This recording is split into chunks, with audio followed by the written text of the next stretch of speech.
Salut à tous, c'est Martien et aujourd'hui on se retrouve pour une nouvelle vidéo sur KSP. Alors aujourd'hui le but c'est de construire un MiG-25. Bon, petite recherche de drapeau, bon, étoile rouge. Hein. Donc le MiG-25, qu'est-ce que c'est? Bah c'est un intercepteur à haute performance russe, pour la faire simple. Quand je dis à haute performance, c'est vraiment... Bah il détient des world records quoi. Notamment, je crois que c'est des records de vitesse, ça c'est sûr.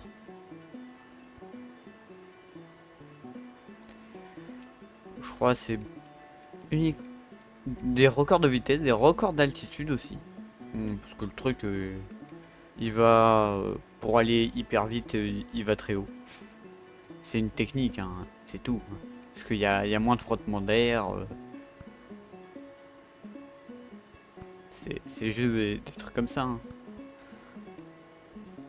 Bon, alors alors, il a encore, là de ce que je regarde, il y a 3 records. Donc vitesse moyenne sur un circuit de 500 km, ok. Un record d'altitude de 37 650 mètres, ce qui est beaucoup. Et puis des records de montée d'altitude avec des temps. De, par, par exemple, 25 000 mètres en 2 minutes 30, 34 secondes. Ouais, 200 centièmes, j'ai l'impression. Puis 35 pour 35 000 mètres, 4 minutes 11 secondes et 700 centièmes. Ça fait beaucoup. Ouais, donc pour la faire courte, son histoire, ça commence parce que les Américains ont décidé de créer un avion qui va très vite. Et genre qu'on a vu justement sur cette chaîne, qu'on l'a vu sur la chaîne en plus. C'est le XV-70 Valkyrie. Ah, ah bah chez les Russes, ils étaient. C'est quoi ça? On fait quoi? Bon, si le, bah, à la base, c'était pour se protéger contre les B-58. Eux, ils étaient en service. Au moment où le Valkyrie faisait ses tests. Donc déjà, ils avaient peur parce que leur petit MiG-21, il peut pas atteindre ces trucs-là. Même les Su-7 et Su-9 peuvent pas. Donc du coup, enfin, je crois que... Ouais, Su-7 c'était... Non, Su-7 c'était l'attaque au sol, c'était le Su-9 pour l'interception. Ouais, bah les Su-9... Non. Pour la faire court, pas le SU9, c'est non. D'ailleurs, il est toujours utilisé aujourd'hui. Bon, ça doit être une vieille version, quoi. Non.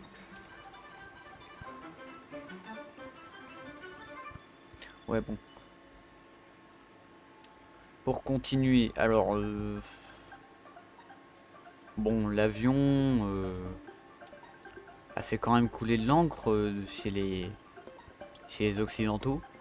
Parce que quand il y a eu la première fois qu'ils l'ont vu en caméra, c'était pour un défilé, ils ont paniqué.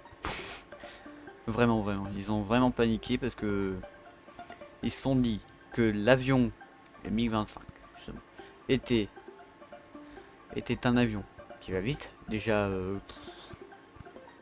bon là, ils se sont pas trompés, il va vite. Bah, à cause de la taille des moteurs. Et aussi que les moteurs, justement, étaient à double flux. C'est-à-dire qu'ils étaient adaptés à deux altitudes. Donc c'est ça que ça veut dire double flux. Mais au final ils sont un simple flux calé pour la haute altitude. En basse altitude il peut même pas passer le Mach, hein, je crois bien. De ce que j'ai compris. Ou au pire vous allez regarder les vidéos, il y en a qui parlent mieux que moi hein, de ce truc. Bah, qu'est-ce qu'on peut rajouter d'autre là-dessus? Ah oui, ils ont dit, enfin les occidentaux ils ont dit que le MiG-25 c'était hyper manœuvrant. Non. Clairement pas.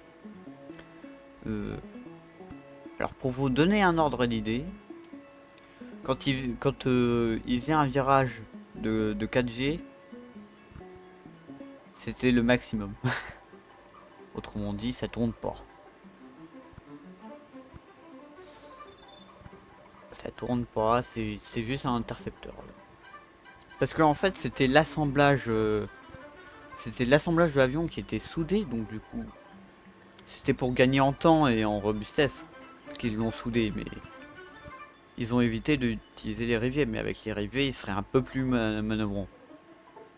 Après, j'en sais rien.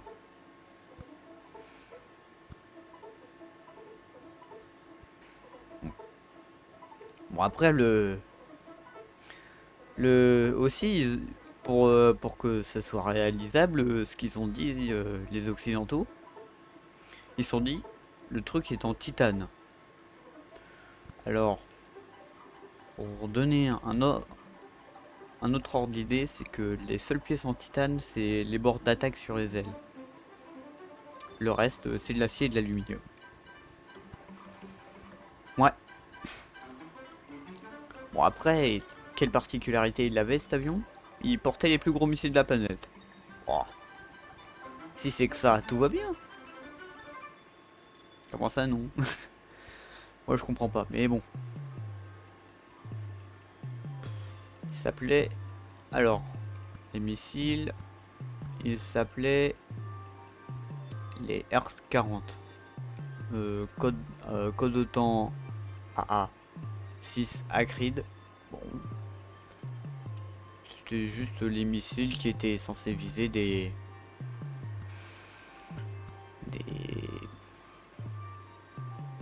Attendez, je vais y arriver, ne vous inquiétez pas. Des bombardiers. Bon. Puis là, je regarde. Je regarde et je vous dis que ce missile a abattu un F-18. Ok, bon, on va passer au premier test. Premier test de l'avion. Et aussi, il avait un nez pointu, parce que son radar était immense. C'est aussi la forme du radar. Hein. Bon, après, le nombre, la quantité d'alcool qu'il fallait pour faire fonctionner ce radar. Oh là là. Bon, après, il était pas ouf le radar. Hein. C'est-à-dire, tu pouvais pas regarder en dessous de tes pieds. Ça, c'est... Après, ça peut se comprendre. Et puis... Ah, il était juste puissant, c'est tout. Bon. Là, je regarde. Je fais les tests, je me dis, bon, faudrait peut-être commencer à faire une rotation. Ah, le manche... je tire sur le manche, il se passe rien. Bon, on arrive à un bout de piste. Bon, on monte. On monte, mais légèrement. Je sais qu'il était pas manœuvrant, mais à ce point-là, quand même. Mais bon, donc on va, pour ça, on va faire plein d'autres tests. Hein. Et puis je vais recorriger des trucs parce qu'en général, je corrige en 2 temps.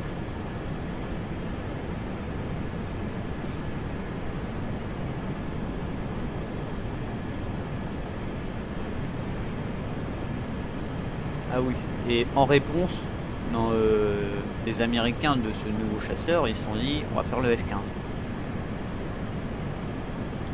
Voilà, voilà. Soit l'avion qui ne s'est fait... Attendez, 1, 2, 3. L'avion qui ne s'est fait jamais abattre dans toute l'histoire. C'est un truc de dingue. Son ratio est de 100, une centaine, un peu plus d'une centaine pour 0 quoi. Ce qui fait ce qu'on pourrait se dire, c'est le meilleur avion quoi. Bon après, entre temps il y a des nouveaux avions qui sont apparus, notamment le Sukhoi 27, le flanqueur, les flanqueurs. Alors ça les flanqueurs. Ah c'est rigolo. Faudra que je vous en fasse un des flanqueurs. Ah si j'en ai fait un, j'ai fait le flanqueur D justement, le 33, le meilleur, évidemment. Il faut que je me calme un peu. Mais bon. Ah oui, et pour vous donner le véritable équivalent américain du MiG-25, ça serait le F-14. Parce que le F-14 c'est un intercepteur hein, à la base, hein, je veux dire. Après, ils l'ont de... Après, il était plus manœuvrant, mais parce que il avait une aile spéciale.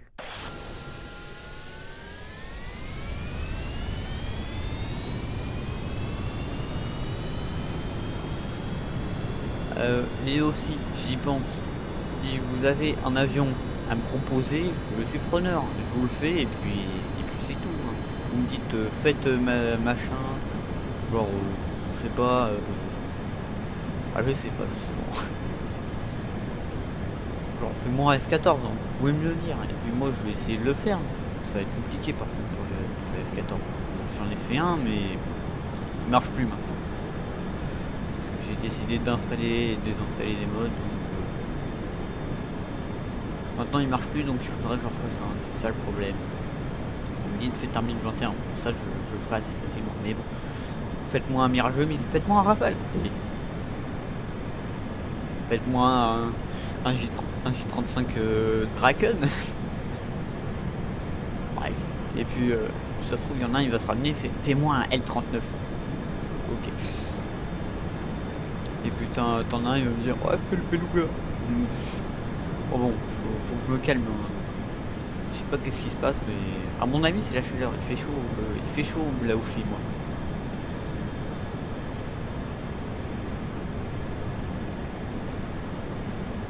Quoi d'autre dire sur ce 1025? Bon, il a... Ah oui, pour revenir un peu au moteur. Le moteur, c'est son nom c'est le R15.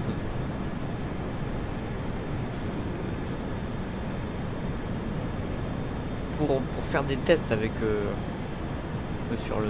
avec ce moteur, bah ils ont pris un MiG-21 et puis hop là, ils l'ont forcé, ils ont forcé de l'entrée et puis bon là je vais juste afficher la vitesse. Je vous le dis. Mais à la base ce moteur c'est pas pour ça qu'il a été fait. Ça a été fait pour un drone le truc. Pour un drone qui va vite du coup. Je dirais. Et au final ils ont réussi à en capturer un en 1976 des MiG-25. C'était juste un pilote russe qui a dit j'en ai marre du communisme, je vais traverser, je vais m'atterrir au Japon. Il a atterri au Japon et puis il a donné son avion aux Américains.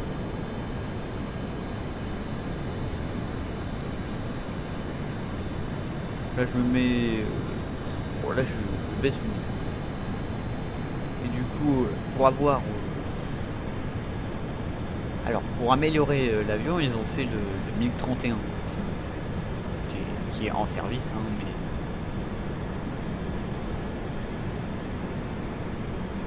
le MiG-31 qui... Ah oui, il y a un truc qui m'a fait rire quand je l'ai vu, c'est... Je me suis dit à aucun moment il peut faire ça à l'avion. Il y avait marqué qu'il pouvait prendre... Attendez, ça se trouve vous allez être aussi surpris que moi, qu'il pouvait prendre des bombes. Genre, imaginez le truc.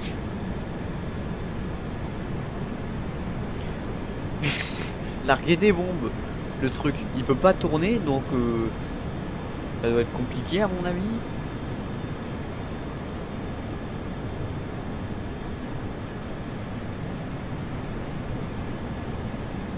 Bon, on regarde un peu la portance, mais là, pour vous donner un ordre d'idée pour en général les vols supersoniques, vous montez à 13 000 mètres,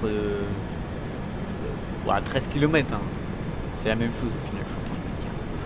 À 13 km et puis manche mutée dans le coin et puis vous faites accélérer. Et puis quand vous commencez à perdre de la puissance, si vous voulez faire un record d'altitude, bah, vous tirez sur le manche et sinon Vous profitez de la vue.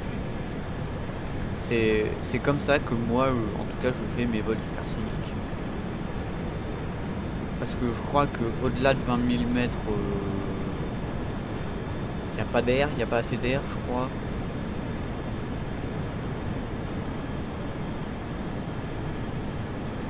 Ouais, c'est... Non, mais c'est tout.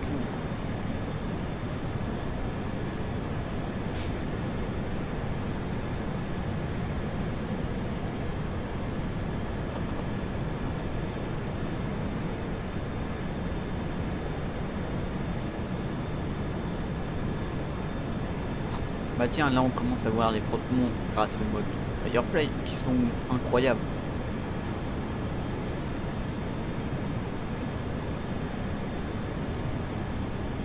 D'ailleurs, il faudra que je fasse la canicule justement. C'est le truc que j'oublie tout le temps.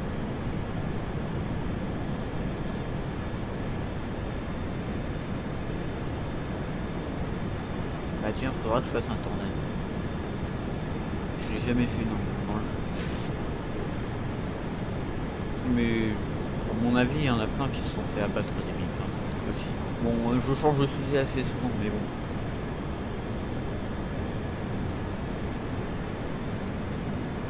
Mais... Bah regardez. C'est... On pourrait comparer ça à une fusée. Je me demande. Bah je pense que si quand même. Faut demander. Bah au pire vous pouvez monter plus haut là. Là je sais pas pourquoi je monte. Bon là je me suis dit ça fait quoi de voir l'intérieur. Bah on voit rien. Aussi simple que ça. Hein. Ouais bah au pire. Je crois qu'on. Bah là dans l'aperçu j'arrive pas à lire mais je crois qu'on est à Mach 4. Dans la vraie vie aucun avion n'est allé à Mach 4. Je parle d'avion. Parce que on pourrait envoyer des drones sur une fusée puis bah, il irait plus vite. Hein. Non mais c'est comme ça.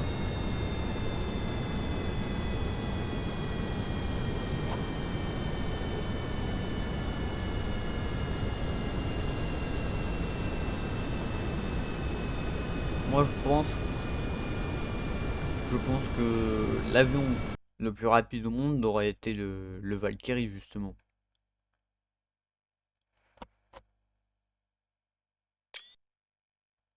Tiens, capture d'écran pour la miniature. Faudrait que je la fasse justement. Bon.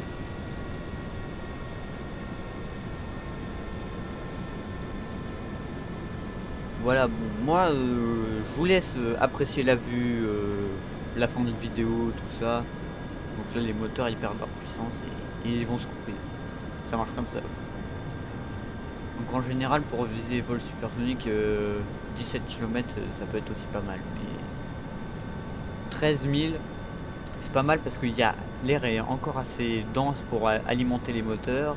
Et puis il y a très peu de frottement forcément. Bon, moi je vous dis à la prochaine pour la prochaine vidéo qui sera... Normalement j'ai déjà tourné mais je sais plus c'est sur quoi. A plus.